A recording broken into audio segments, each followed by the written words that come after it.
Selamat pagi teman-teman, kita masuk di topik 10, permintaan input, pasar tenaga kerja dan tanah. Oke, teman-teman jika buka buku Cash and Fair maka disampaikan di awal dalam pembahasan ini kita sudah mengetahui bahwa pasar akan atau produksi akan selalu terjadi keputusan untuk memutuskan berapa jumlah barang yang akan diproduksi dengan cara apa, dan butuh input apa saja. Itu keputusan yang diambil. Oke. Next ke poin-poin konsep dasar dari pasar input. Konsep dasar saya ambil poinnya saja, itu ada 6 terkait dengan pasar input secara mendasar.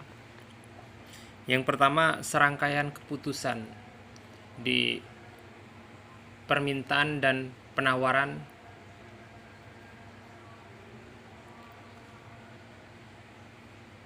keputusan ini sama dengan hukum permintaan dan penawaran. Ketika harga tinggi, barang yang ditawarkan akan semakin banyak. Ketika harga rendah, barang yang diminta semakin banyak.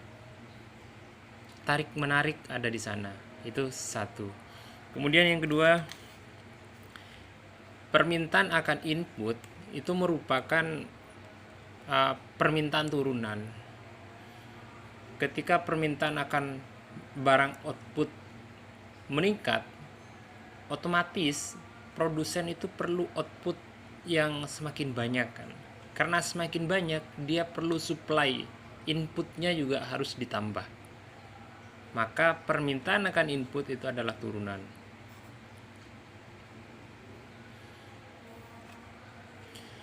Nah, input ini harus memberikan produktivitas, yaitu jumlah ukuran output produksi per unit. Jadi harus diukur lewat kemampuan produktivitasnya ini.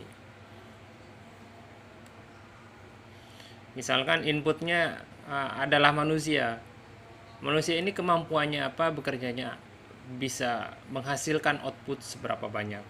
Kalau mesin, dengan menambah 1 unit mesin, kemampuan kapasitas produksinya seperti apa. Itu bisa juga dikenal dengan marginal revenue product atau produk margin input dikali dengan harga. Itu jadi pertimbangan untuk mengambil keputusan bagi seorang manajer.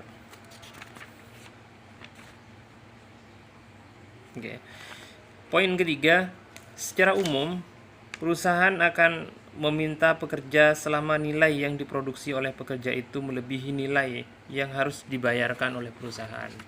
Jadi 1 unit tenaga kerja ini harus menghasilkan lebih besar daripada gaji yang diberikan kepada tenaga kerja.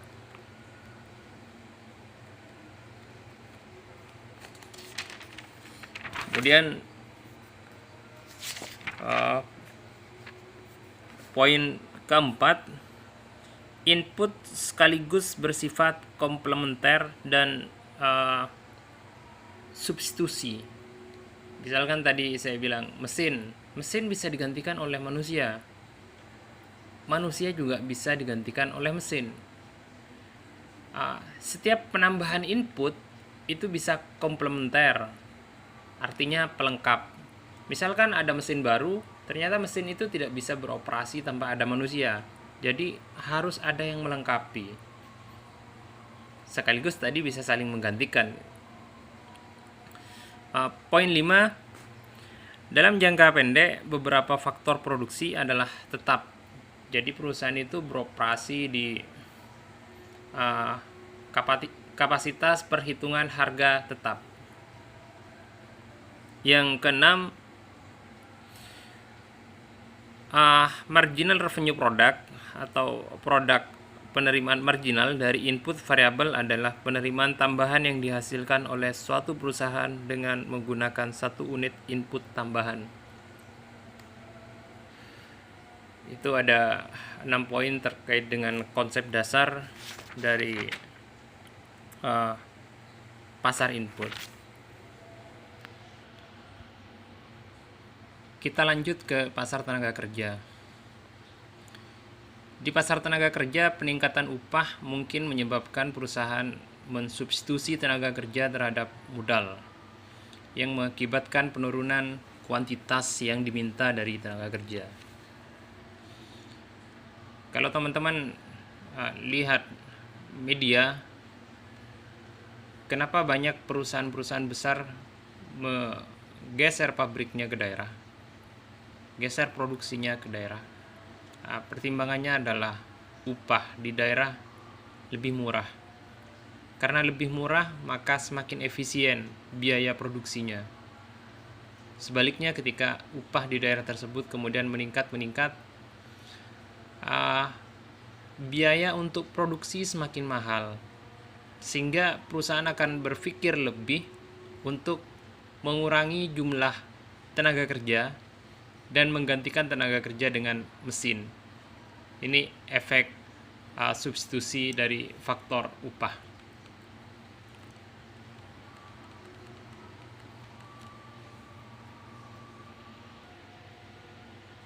Masuk berikutnya di pasar tanah. Penawaran tanah sangat tetap, maka harga tanah bersifat demand determinate, yang artinya ditentukan oleh seberapa banyak uang yang siap untuk membeli tanah. Di pasar tanah ini ada tanah yang mahal, ada yang murah. Kenapa ada perbedaan itu? Secara konsepsi teoritik, perbedaan itu karena ada tanah yang subur, ada yang tidak subur, ada yang dekat dengan akses, ada yang jauh dengan akses. Semakin dekat dengan akses, misalkan pendidikan, kesehatan, pasar, pusat kota, tempat wisata, harganya otomatis itu menjadi meningkat. Dalam penggunaan tanah tersebut, perusahaan akan mau melakukan pemaksimalan laba dalam pasar input. Misalkan persewaan tanah, ketika output perolehan meningkat dengan sewa tanah di sana, laba meningkat di sana, dia bersedia untuk bayar mahal. Ketika tidak, ya dia bisa cari tempat lain. Semua perusahaan terdorong untuk memakai input variabel selama penerimaan yang dihasilkan input tersebut menutup biaya. Kondisi ini disebut dengan kondisi pemaksimalan laba. Kondisi ini berlaku untuk semua faktor di semua tingkat output.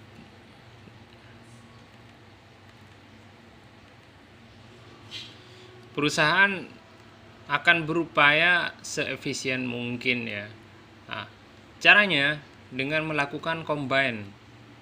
Berapa di antara input-input yang ada, berapa sewa tanah yang diperlukan, berapa tenaga kerja yang diperlukan, berapa mesin yang diperlukan, dia akan combine.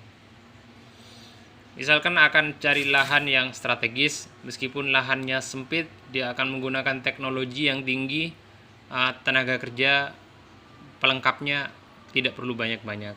Atau sebaliknya, cari lahan yang luas di harga yang kurang, di tempat yang kurang strategis, tapi dia memperoleh tenaga kerja yang harganya relatif murah, sehingga lebih memilih memperbanyak tenaga kerja ketimbang menggunakan mesin. Ini kombinasi yang bisa dilakukan oleh perusahaan.